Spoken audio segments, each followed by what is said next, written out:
All right, everybody. Welcome to another episode of Go With The Flow. I'm your host, Folarin Okulaja, here with another very special guest. She's here from Chicago, and she actually brought the Chicago weather with her because it is too damn cold. We are recording this on Super Bowl Sunday, actually. And I was telling Art this before we got started. This is the coldest I've ever experienced in New York.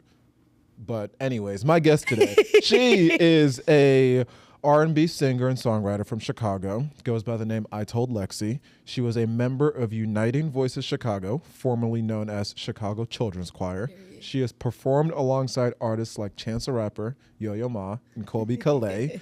She graduated from Berklee College of Music and completed her Master's of Arts in Songwriting from the Institute of Contemporary Music in London. Welcome to the show, Lexi. Woo!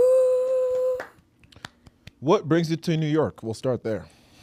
Honest answer, it's my best friend from college birthday. Okay. She turned 28, more life, but I haven't seen them in a year and a half. Because I'm just getting back to the States, so I got to make all my rounds and all that. Love it. And we met in London last summer. Shout out to Mo, our mutual friend. Oh, yeah. Met in London last summer, and then we saw each other in Chicago a couple weeks ago. Now you're in New York. Now I'm in New York. So next time needs to be a different city. I'm stalking you. I've Where are seen we you going? three times, three different cities, but I want to take it all the way back. Yeah. So I did my research. So you were born in North Carolina. Yeah. Lived there for a year, and then you moved to Chicago. And then you initially, I saw your mom made you audition for at the time, Chicago Children's Choir when you were in third grade. Yep. Reflecting back on that, what made her make you audition? Were you interested in singing, and did you already show any interest in singing? No, yeah. I came out the womb screaming, singing. Okay. And my neighbors used to say like, oh, it doesn't sound so crazy through the walls. So I think I was always very like, hello, my name is Alexandria, and just like very musical. My mom had put me in piano lessons originally, and those were great, but I would end my piano lessons early by asking my piano teacher if we could sing or if we could write music. And so my mom was like, okay, we're fostering music, but like under what capacity do we need to, she had put me in ballet classes, which was in the same building as where Chicago Children's Choir was at the time. And so she just kind of like connected all the dots and was like, shout out to my mom. She put me in everything, but was like, try this. And that ended up being the thing. So I love that because parents need to push the kids. I think in the moment you might be like, oh no, I don't want to do this. But you hear so many stories of that where it's like, oh, my uncle or my parent forced me to do this thing. And now I'm amazing at it because I got pushed. Because as kids, we're not going to want to do anything. No. You just want to play games, do whatever. So you auditioned in third grade. I auditioned in third grade and I sang Twinkle Twinkle Little Star or something like that. Wow. Yeah. Can we hear it? No, I'm kidding. And then in seventh grade, you got moved up to the top performing ensemble. Yes. What did that entail? Break it down for the people who are not familiar with children's choirs and that experience. So there's a bunch of different levels. There's I don't know if they still call them the same thing, but there's a younger level, kind of a mid-level, and then there's this top performing ensemble. And the top performing ensemble traditionally back in the day was known to be the high schooler students, more advanced music, a more diverse repertoire. There's a show choir aspect. There was a small like jazz kind of ensemble aspect, and the top performing ensemble travels internationally, whereas the younger groups travel, but they travel nationally. So for me, that transition was a really big deal because I got in as a seventh grader. And there was maybe, one other girl who had got in as a sixth grader the year before. And then there was a few of us who had gotten in as seventh and eighth graders. And it was kind of a big deal because at the time the group was known to be high schoolers. But I think it really pushed me to aspire. The choir always talks about excellence. But I think because I was younger, I was a small fish in a big sea, it really like put me on my P's and Q's and was like, okay, cool, I'm good at singing, but like, am I doing the work for it? And so I think that kind of was a really cool transition that kind of locked me in of like, there's ways to be ahead of the curve, but like you have to actually show up and show out. And I think maybe seventh, eighth grade is kind of how those skills started to develop. So what I'm hearing is you're essentially LaMelo Ball. You were the middle schooler who got called up to the varsity team early and started balling out with the older kids. Low So key. that's for the sports fans. That's Right. the reference. I always threes. There you go. From seventh grade. And so even just break it down, what does being part of a choir at that level, what does that entail? How often are you practicing? Is it called? It's called practicing. Yeah, rehearsing, practicing. Rehearsing, that's the word I meant. How often are you rehearsing? You said you traveled internationally. Yeah. How often? Where did you go? Just craziness, yeah. So at the baseline for the top performing ensemble, at the time you have rehearsal 2 times a week, usually on like a Tuesday or a Saturday. Sometimes you would have rehearsal. For me, I was a little bit of an overachiever. So I was in the small performing ensemble and I was also in show choir. So I had rehearsal basically sometimes Tuesday, Wednesday, Thursday, and then Saturday I'd be there from like 9 to 5. And then we would usually have shows Thursday evening or gigs Saturday evening. And it's like sports. It's a team. Like to make a sound, there's so many different vocal parts: sopranos, altos, tenors, basses. Within that, soprano ones. What are you? When I was growing up, I was an alto too, but now I'm one of those sopranos that doesn't like to admit she's a soprano. You know? I know nothing about music, but I'm gonna look into Soprano sings high, okay, alto sings low, and then tenor and bass are similar, usually for male voices, but obviously women can sing those parts too. Tenor is the higher male part or the higher lower part, and bass is the lower. Okay. We've never done karaoke, but when we do, I'll need you to tell me where I fall on. I feel like you're kind of giving me like tenor, maybe like a bass one, like some, I'll take it. But yeah, it's a team sport. You're only as good as the people next to you, right? So like I can go and do all the work, but like if I know my music and the person next to me doesn't, how good are we really going to sound, Doing sectionals, the alto twos, having small rehearsals so that we can lock in our parts and, doing all these different things and learning the choreography and taking time, not eating during our lunch breaks so that we can review choreography and things like that. Like, can you not do both? We can, but they give you like off-campus lunch.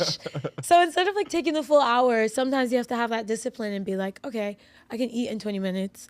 And I know that I need 40 minutes to review my choreography or to review my part or to learn we're singing in different languages. We traveled. You sang in different languages? Yeah, so the top performing ensemble, that's what I'm saying, diverse repertoire. So not just traditional choral music, world music, gospel music, pop music, R&B music. We were doing a 20-minute Michael Jackson medley where we were singing and dancing. We got the privilege of traveling to Cuba, South Africa, India, and Italy. Wow. So we learned all the national anthems and all these other things and learning music and, native tongue of wherever we're going so that we can perform with these kids and we can teach them music, they can teach us music, and we can sing things together. So it's no joke. Wow. It was intense. No, that's pretty cool. Even just because I would have never thought that something just like a choir, because I don't know anything about music, would give you that international range of experience. Oh, yeah. But funny enough, now that I think about it, I remember when I was in like middle school and high school and people would be part of the orchestra, and our school orchestra would also do like international trips. Exactly. You think of sports teams that will also do international trips, but it's cool that choir gave you that same experience, because I think traveling is the best way to help you grow up and just make you a global citizen. 100%. You learn so much from other people, and so that's actually awesome. Yeah. I might make my kids do choir now. You should. I mean, really, I always say I feel like I really had an experience similar to an athlete. I missed all birthday parties. I missed all the functions. I was always in rehearsal.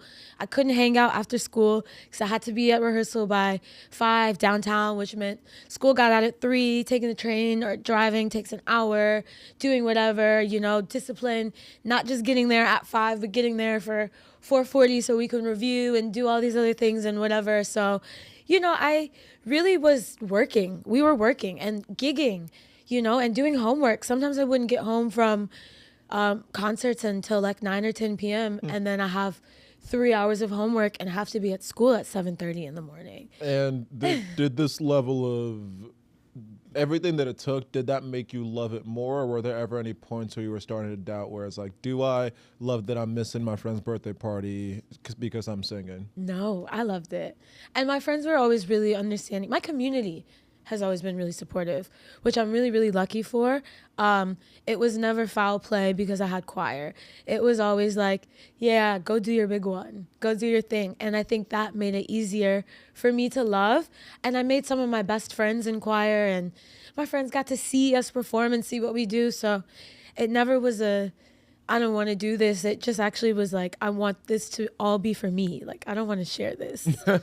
And all they ask is that when you win a Grammy, you thank them on the Exactly. stage. And That's I it. will. I have to. I would like to thank you. I don't know why. I'll shout out I don't know you. what maybe because you came on the podcast. I don't know why, but I would like to thank you. Maybe I can wear some Reps Capital on the Grammy stage. Shout out Reps Capital. I love that you posted literally right before you came here. Like, I love Reps Capital. I was on the train stuck because New York is crazy and I'm a driving girly, but we'll talk about that later.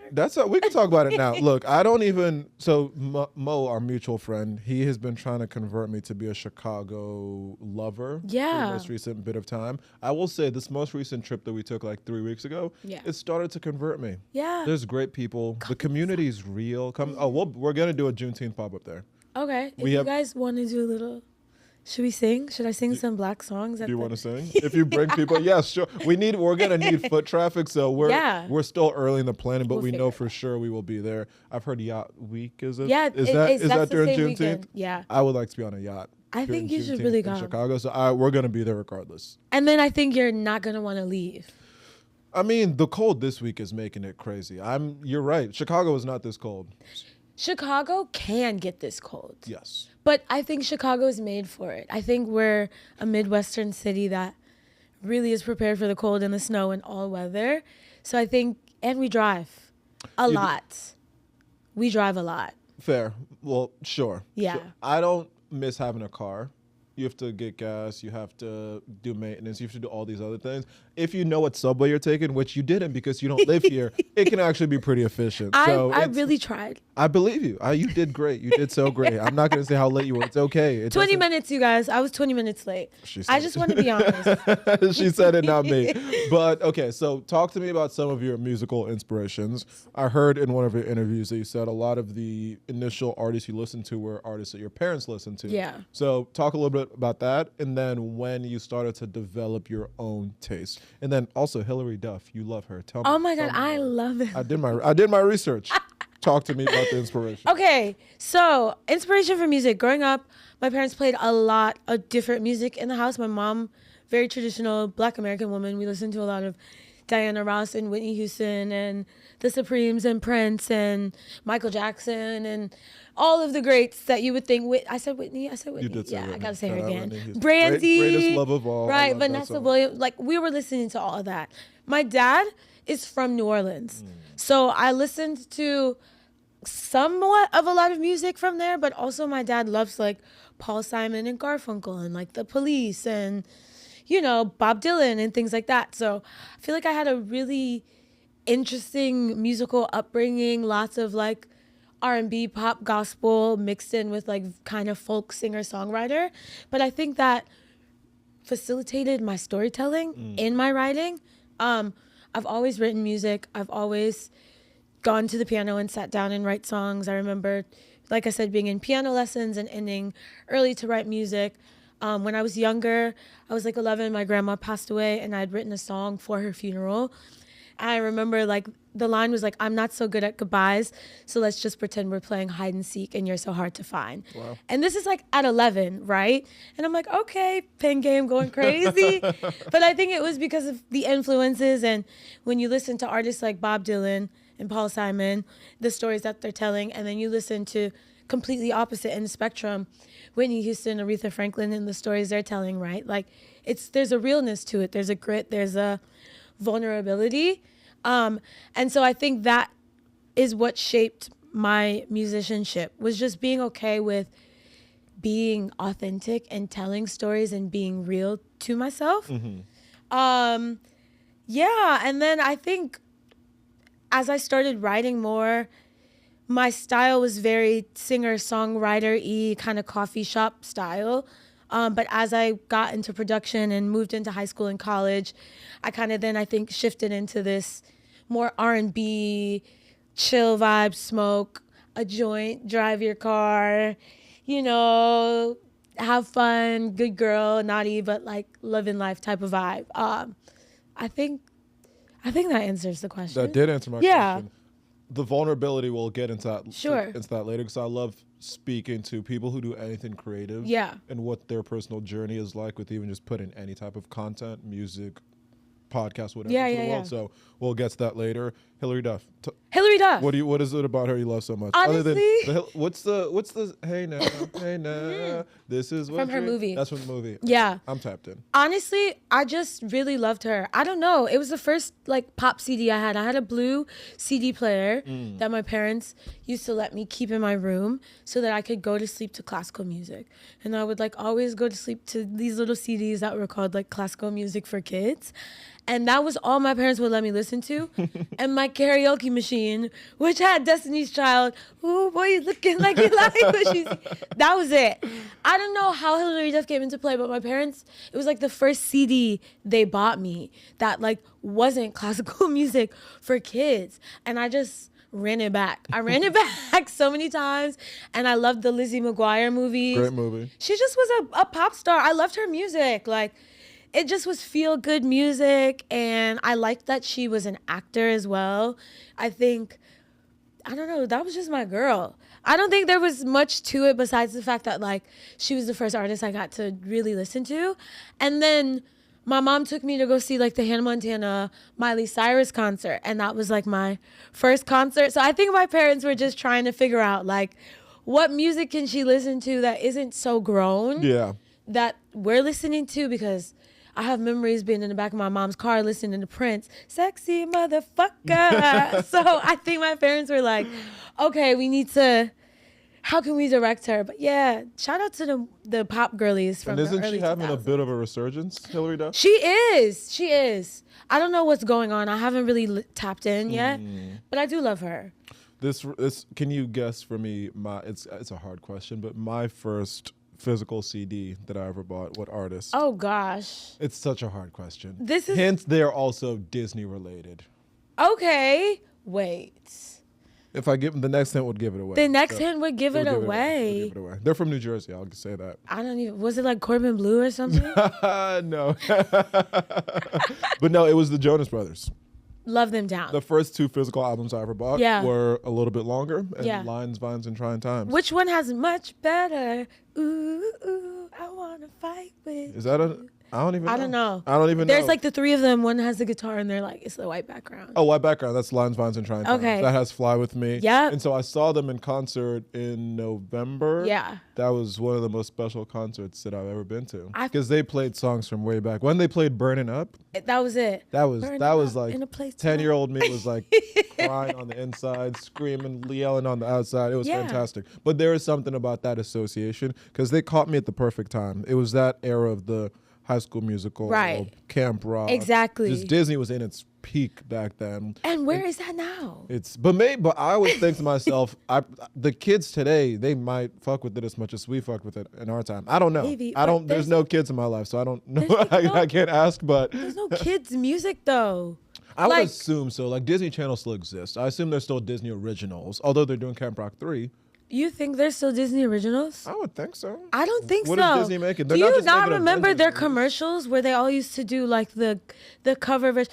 A dream is a wish, your heart. I don't think they're doing that anymore. But we're not tapped in because we're in our late 20s. But I teach children. Okay, fair. And their playlists look like mine. Oh, that's a problem. You know what I mean? Red? They're listening to Olivia Dean, Taylor Swift. I'm glad you said Olivia Dean. Okay. I love her. I love her too. I love her. When she won the Grammy and she was crying, I cried. I almost started crying. I felt like I won. Me too. Yeah. She's doing MSG 4 nights in August. Right. I need to be there. This isn't anyone who wants to come with me. Please let me know. Hi. Pull up to New York. Yeah.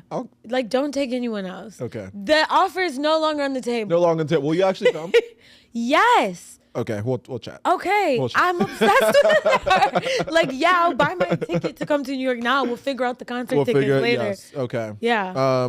But okay, so I just assume that Disney still is putting that out. But if you're working with kids and you're saying otherwise, I don't know. Maybe not. Maybe not. I could be wrong. And so then back to what you were saying a little bit earlier is obviously your parents listened to a bunch of different artists. You also consumed. You started to find the artists that you like. Yeah. As far as being a musician yourself, is it hard to, when you're trying to form your own sound, to not be copying other people? And in the midst of all the inspiration, how do you find something unique amidst all that? Ooh. I think I'm unique. I don't think I have to really find it. And I say that so humbly, but I think I've done so much work on myself to be like so proud and comfortable with who I am. I think that naturally resonates through the music. Like the biggest compliments I get is, oh, I thought you were gonna sound like this, but then you have like your own twist to it. Like, put me in a playlist with SZA and Kalani and Summer Walker, but like you're gonna still know it's itoldLexi. I think obviously being influenced by music is a beautiful thing, and not copying is something that you often like work towards. But I don't know. I think it's a learning experience. Like, I listen to music for enjoyment, but I also listen to other artists to learn, right? And to emulate runs or riffs or choices. Or I really loved how they said this really impactful thing in 3 words versus like 3 sentences, right? And just like figuring out what works, trial and error. Let me try and write a song in the style of, or if I were to write a song for Kalani, how would that sound different from if I wanted to write a song for Olivia Dean?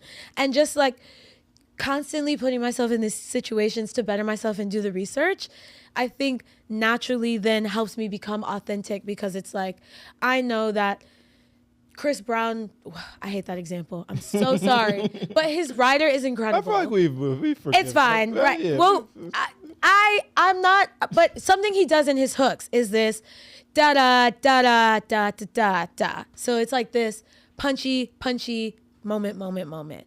And like that really works well in pop and R&B songs. So then I might say, okay, I can't write a song that's like, you know, whatever they're talking about, but I can rhythmically take that and then add that style to one of my hooks and have something that's like da da da da da da da da da da, right? And then you kind of take that, and then I'm gonna take a little run from Summer Walker, and I know that she sometimes will be like, yeah, so I'm gonna add a little and then, you know, Ariana Grande does all these stacks because she loves Brandy, so then I'm gonna be influenced by Brandy and do like 16 stacks in my chorus, right? But now this is all these different pieces coming together, but now it's itoldLexi. You get what I'm saying? I love how you broke that down. That was so, I want to sit in a studio session with you. That was so cool. Oh my God. Because I'm not like a music person. Yeah. I listen to music, but the way, obviously there's a science to it and you can break it down. Like I don't have that appreciation as much as you would. And so even just hearing you break that down, I was like, that way, keep going. Keep saying how artists do things that I've never thought about, please. That was cool. Okay, this is gonna, actually no, one thing that you touched on. You mentioned how you've done the work to become more comfortable in your skin, become who you are. Tell me more about that, because I've seen you have like the fitness journey that you've been on. So just speak broadly to kind of self-improvement and being the best version of yourself. I really am scared of like being complacent. I think my parents have always pushed me to strive for excellence and to be the best version of myself, which I'm really grateful for. Invest in you? Yes. But I think it really came when I moved to London. You know, I did my undergrad, like you said, at Berklee College of Music. During the pandemic, I was studying abroad in Spain. So I went to go study abroad, which I think was like the start of this independence. I need to go get to know myself a little bit. The pandemic happened, came home, March 2020, and my parents separated, which was like, they were already separated, but they like really separated. Like dad moved to a different city type of separation. And I was like taking the brunt of it, I guess, from my family. I have an older brother as well, who is lovely. But I'm like, I call myself the glue of the family. And I felt like everyone was coming to me with everything. I was trying to finish school and whatever. I was suffocating. I felt like I was showing up for everyone else. Fast forward, I did this master's in London and ended up staying there for 4 years. And I think that was it. Being an expat in a city, having to go prove to people that I'm good at what I do without morally changing myself to get that validation was something I really had to put into practice. Like, you all have no idea who I am. I have to sell out a venue of 100 people in a city where I've been here for 6 months. I have to go out in the field and introduce myself to people and network and go to these events by myself and stand on business and be like, this is who I am. This is what I do. I'm not interested in adjusting my morals for you, but I am comfortable with who I am to let you know you either meet people where they're at or you leave them alone, right? And so figuring that out for me, I think being abroad, being alone, being an expat really was a huge part of it. And then I slipped into a little bit of depression, trying to figure out my visa thing. And I was running in college. My dad is a marathon runner. Love him down. We did a few like 5Ks and 10Ks when I was in undergrad. And that was really healthy for me going through the separation and the divorce. So now, fast forward 4 years later, 2 years into London, 3 years into London, was feeling really lost and homesick and depressed. And I was like, you know what? I figured out the confidence and the internal happiness, but like physical health is just as important as the mental health. So we got back into running and we got back into Pilates, and now I just feel like I'm the best version of myself I've ever been. Love that. Yeah. Love that. Do you go to, and you touched on a lot of things that we're going to jump into between London and Berklee, but Pilates, do you go, what's the studio in Chicago that Mo goes to? Oh, Club Pilates. Club Pilates? I think so. And who's Body Bar? Body Bar. There we go. Sorry. Shout out Lexi, the best instructor. Different Lexi. Different, we're all cool. Have you taken her class? I haven't. I'm actually supposed to take a class with Mo soon. I wait till I come back. Okay. Me, you, Mo, we're taking Lexi's class. Yes. Shout out Body Bar Chicago. Shout out them. Okay, perfect segue to, because we're going to go chronologically. Yeah. Berklee. Okay. So Berklee College of Music. I was doing my research. I've heard of it, but I didn't know that. So Berklee alumni have won 310 Grammy Awards, more than any other college, and 108 Latin Grammys. 34 Emmys, 7 Tonys, 8 Academy Awards, 3 Saturn Awards, whatever Saturn is. I don't know that one. But essentially, like, people go there and they do very well when it comes to the creative arts. I saw you applied there in USC for music and then a bunch of HBCUs. Yeah. Got into Berklee early action. Wow, you really did your research. I did my research. And you hated your visit, but you ended up going. I hated it. Why did you end up going? What did you hate about it? Why did you end up going if you hated it so much? I was so stuck on going to USC. I was like, I'm going to USC, Thornton School of Music. Nobody can tell me shit, okay? But God is a funny man. God's sense of humor is real. I went and I hated it. It was small. It was in a city. I always dreamed of college being like a college campus and a quad and all of these beautiful things. I went to school on U Chicago's campus. So I was used to like a big campus and I really wanted that. And Berklee was like in the middle of Boston and the buildings are like integrated into like city buildings. And I was like, this is not aesthetically cute. I didn't like it, and I hated Boston. I hate Boston. You ended your Instagram post by graduating with "It's still F you Boston." It's still F you Boston. No, high key. Sorry to all my Bostonians. I love y'all so much, but I don't know. I hated it. I really hated it. And then I got an early acceptance, not early decision. Early action. Early action. Thank you. Who knows? I got an early action, and I was like, okay, cool. And it just made sense. They offered me money. They had programs there that were incredible. And my parents were like, go where you're wanted. And if you hate it, you are smart enough to transfer, right? And I went in my first semester. I did I got dean's list and whatever and da-da-da-da. Okay. And I was like, you know what? I actually love it. Like, it's actually great. It's a mini industry. And it's also crazy. And I think all schools have its intricacies, but yeah, I think I was stuck on the aesthetic. I'm a Libra, so we're really big on... You're a Libra? When's your birthday? The 15th October. Actually, wait, I lied. I saw that in my research. Yeah. I'm also Libra. October 5th. So, we're really big on aesthetics. Yeah. I am. Let me not. So, it wasn't giving the college experience that I envisioned for myself. Fair enough. But that's good. I needed a smaller school. I needed the focus. I needed smaller classes. Everything always works out. Have you been to Princeton's campus? I haven't, actually. Most beautiful campus in the world. Pull up sometime. I will. It's a great time. Thank you. It's a great time. And so, dumb question time. Not dumb. No Berklee, dumb questions. Yeah, you're right. Berklee, it's a school of music. Yeah. College of music. Yeah.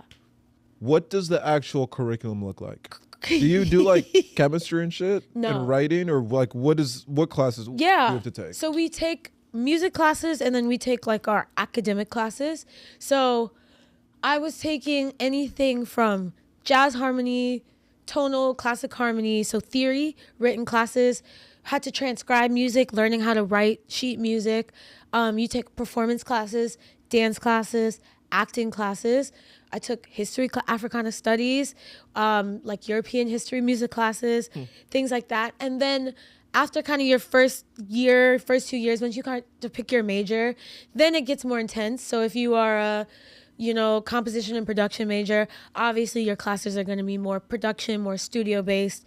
Songwriting, you're going to do more songwriting classes, more performance classes. I took a capstone project where I had to basically make my brand itoldLexi, and I did this whole thing about how I wanted to do an itoldLexi x Jordan brand collaboration and have color waves of Jordan forests to match tracksuits and things like that, right? So we had to do a lot of different things, but our academic classes were not math and science, but history and writing and theory, and I took some bass classes and some piano classes, and the the usual. And then back to that same Instagram caption, because again, my research. I love that. You quoted, you said, freshman year challenged you, sophomore year kicked your ass. Yes. What about Berklee was it that made it so difficult those first 2 years? Or was it college, or was it Berklee, or was it both? I think it's both. I think being away from home, I think making new friends. I went to private school, preschool through 12th grade. Wow. So going to college was the first time I ever went to a new school, which was crazy. That is crazy. That is crazy. To be 18 and the first time you go to new school is college. Yeah. So I was just a little in shock. I had a lot of fun freshman year and I did well. I think sophomore year is kind of around the time you are picking your major and classes are getting harder, and how do I get into the inner circle, right? I think Berklee kind of has this thing that's if it's not broke, don't fix it. So you kind of see the same kids getting called for the same gigs. We do performance shows. There's Beyonce and Bruno Mars, and we did an Aretha Franklin tribute show, and we got to perform for Missy Elliott and Justin Timberlake and all these things. But it's those are select ensembles that you have to audition for and get into that inner circle of you're going to get called for this because we trust you. And I think sophomore year was a lot of that, was figuring out, okay, I'm good. Everyone's good. So what makes me special? What makes me unique? Am I doing the work? Am I learning the words? Am I memorizing? In hindsight, would you go back to Berklee if you could do it all over again? Ooh. I think I would go to Berklee and I would take some classes at Northeastern or Boston College or Boston University. I do wish there were some adulting real life classes that I had taken. I wish maybe I had a little more brush up on math. Sometimes, I'm grateful for my calculator and I can do math. Don't play in my face. But sometimes I just wish I had a little more life fundamental skills that didn't pertain just to music. But I'm resourceful and, you find things and you learn things. And life is the biggest, classroom. It's the biggest teacher. Exactly. So, but I would do it again for the network, the experience, and the music. I'm a music nerd. Fair enough. And I teach music, and so it works to my advantage that I have that resource. And it's on your resume. Doesn't look bad. Doesn't look bad. I could go places and be like, yeah, I went to Berklee. And they're like, oh, you smart. And then a little bit about you making music in that journey. I saw that the first, you mentioned that you've been doing songwriting for forever. First song you ever wrote about was about bunnies. Yep. And now you've evolved past that. Now we're talking about more than bunnies. Are there any subjects that feel more natural to write about, sing about? I'm a hopeless romantic. Okay, me too. I love writing about love and heartbreak. I love love songs. I love heartbreak songs. I'm a sad gal. I'm sorry. No, honestly, I really try and write from experience. If you listen to some of my music, some of it is very just I love life and la la la la. Some of it is I'm empowered. And some of it is I don't know, I'm going to be a little vulgar, but I have a song that's does she know we're fucking raw? Does your girlfriend know she's cheating on you in the backseat of my car. You know what I mean? Whoa. But it's like I She really doesn't know. she doesn't. Well, she knows now. She probably heard that song. It's okay. That was Is that a long from time a ago. real life experience? Yes, that's what I'm saying. I try and be so honest. I don't like to really. If I'm gonna write a song, I want you to get to know me. Like, I think I have a hard time articulating my emotions in a regular circumstance. But I'm like, oh, pen to paper, let's go write about it. Da, da, da, da, boom. Wrote a song the other day. God bless me. Went through a pretty rough breakup, and the chorus is like, grown ass nigga can't keep a job, don't got a car, still stay with your mom, but you always got something to say. And like, you know, that's it's. Damn, he knows who he is too. You know, so it's just like I try, but then there's also like I just want to roll up and smoke with you, and I don't know where I belong. Been searching for love all my life, like, you know, been searching for love through love songs or something. Like, there's a balance, there's a softness, there's a black girl magic, there's all of it, right? I think I just want to be what we talked about in the beginning, like the writing and the storytelling that I grew up listening to. Give the people 3 songs of yours that they should check out. Changing, LSD, 24 hours. Okay, I love it. We better see the spikes on the streams on those songs. Stream it now. Stream it now. Stop what you're doing and press play. Brr, brr, brr, brr. So that should be on the radio one day. Who Yeah, knows? no, you should actually. There's so much I need to do. If you in this come to life. Chicago, I mean, I'm sure you can. You can hook it up for me? I'll move out. Hey, if you can hook it up a radio job, I'll move out there. Okay, now you're from Chicago. Yeah. Chance the Rapper. Yes. You performed in his Chi-Town Christmas special. Chance, and then you've Chance also brought me up. He brought you. What? Talk more about Let's that talk about- relationship. okay, so I used to go Sorry, to. before you get started, I used to love. I don't dislike him now. Yeah. There was probably like a 2-year stretch where he was my single favorite artist in the world. I love Around that. Coloring Book, So I'm on that project. You're on Coloring Book? Yeah. What? Can I get an autograph? Yes. No, we'll just be friends forever. Good enough for me. Yes. Chance used to host open mics at the Chicago Public Library in honor of a mentor of his, brother Mike, who had passed away. And this was like the whole social works and Save Money and all of them. Chance, Peter, Vic would come sometimes, do special performances. Like Kanye came and performed once at these open mics. It was like a big deal. It was a lot of fun. And I used to go early because I had choir. So I would be late to choir because I'm like, I gotta be selfish sometimes. I gotta do what's best for me. Peter Cottontail, who is an incredible artist and Chance's musical director, his MD. He plays keys for him. He has an afro. You've probably seen him a million times. Yep. He went to high school with one of my best friend's older sisters. So we were familiar with each other, gone to the open mics a few times, performed. And one day he pulled me aside and was like, yo, you're dope. I have an opportunity for you, blah, blah, blah, blah, blah. He tried to connect with my choir. Choir wasn't really feeling it because at the time Chance was talking about a lot of drugs and things like that. And so, you know, it was like fair. It doesn't have to be through the choir. So Peter ended up kind of recruiting me and the girl that he knew, whose sister he was friends with, got a group of us together, and we ended up doing a performance at like Cadillac Theater, ultralight beam with Chance. There's like pictures of us in like white robes. I need to see that. That's one of my favorite songs ever. And that was like it. That was kind of like the bridge. And then we ended up finally convincing our conductors to let the choir do work. And that's how we did Coloring Book. How Great. All We Got. You can actually hear my voice in How Great if you're familiar with how I sound. Phenomenal body of work. And the fact, this is, wow. Wow. Right. And then that was like my first industry check from Peter and Chance. Love them. I got to meet Yeba in some of those sessions, which was so cool. But yeah, they really, and then we got to do a long run of things, secret SoundCloud shows when he went on tour and the puppets were his background singers. All of those vocals were us. We got to do shows in Chicago with him when he was in town and whatever else. And Peter really was my mentor for the last 10 years now, and really took me under his wing. And Chance really kind of became like musical family as well. And they really look out. Those are the guys, 1,000%. Got to do his Christmas special 2020. If you go watch the virtual. That I watched. You that can I could see find me in online. it. Yeah. I saw that. I found it. Like, there she is. In my little jingle jangle. But yeah, Even younger, I got to do some like sessions with Vic when he had first kind of broke away from Kids These Days. But they're family. Those are really good group of guys who always have our best interests at heart. So grateful. Lollapalooza with Chance and Peter. That was gonna be my Yep. next question, because I saw you perform at Lollapalooza. That's in your Yep. bio.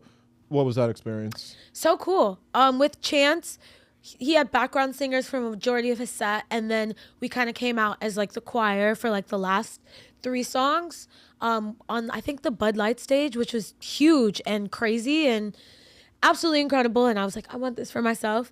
And then a few years later, I got to go back and do the entire set with Peter, which was absolutely incredible. So just super grateful. Like, I've gotten to do so much cool work for other people. I'm just ready for it.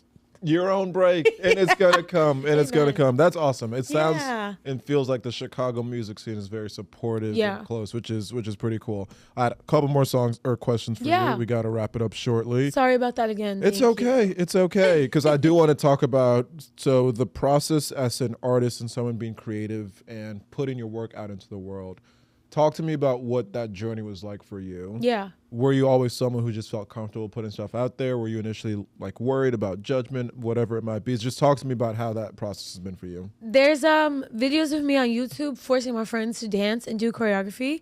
I used to make my friends record songs in Logic or GarageBand when I was younger. I was never shy. That was the OG influencer, actually. You know how Soulja Boy created everything? That's me. That's you. But no, I used to just put music out on SoundCloud. There's still music out on SoundCloud from when I was like 12. But I just was always really interested. I used to burn CDs from my friends with my music on it and mix it. I just was always wanting to put myself out there. So I think that was just something I was naturally born with, which I'm so grateful for.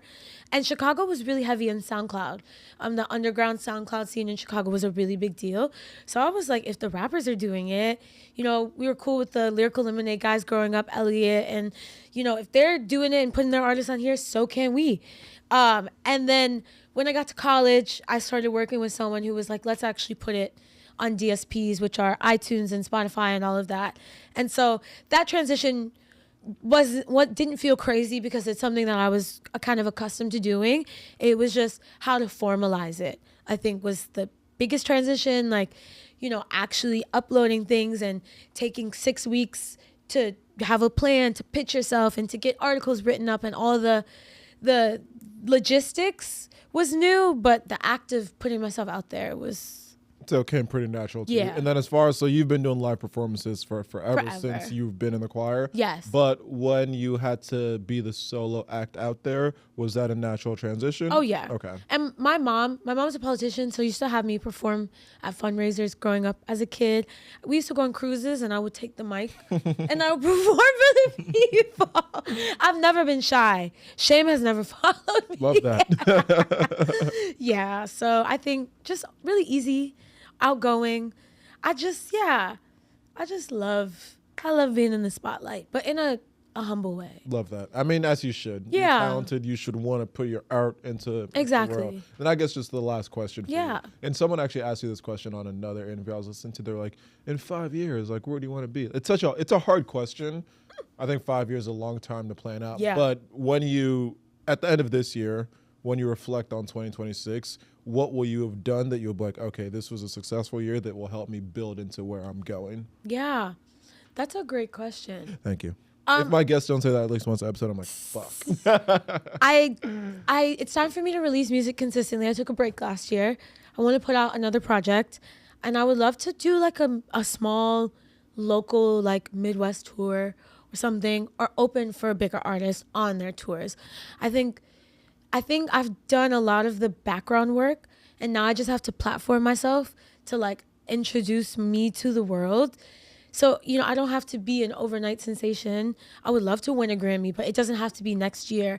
But I would love to like want to be needed in LA and, you know, getting asked to do things instead of asking people to do things. I think that would be a really cool transition, a really good pivot. Put me in front of some good faces while still doing the work, and tap back into the Chicago scene. Like, it's time to break somebody out of Chicago for real, for real. I don't know. I feel like it could be you. It's could got to be be me. you. And we are manifesting all of that for you this year. Yeah. It's going to be a big 2026 for you. I feel it. I You're feel it. an amazingly infectious energy. You're Thank so positive. you. I want to see you win. We've only known each other for a very short amount We're of time. friends. We're friends. And no, you're awesome. And I'm looking forward to watching your shine. Your star keep shining. Thank you. Thank you for having me. Of course. Do you have any final words for the people? Dreams do come true. I think that's something that I tell myself every day. Is like, dreams really do come true, and just trust yourself. Trust the work you're doing, and like every small thing is gonna make sense eventually. So, yeah, it's bigger than us. I love that. One of my favorite Wale lines. He says, I forget what song he says it on, but he says, "Dream big and follow through even bigger." Right? I tell Yeah. myself that every day. Every if your day. dreams aren't scaring you, you're not dreaming big enough. Exactly. This Exactly. has been another episode of Go with the Flow. Woo. Thank you for listening.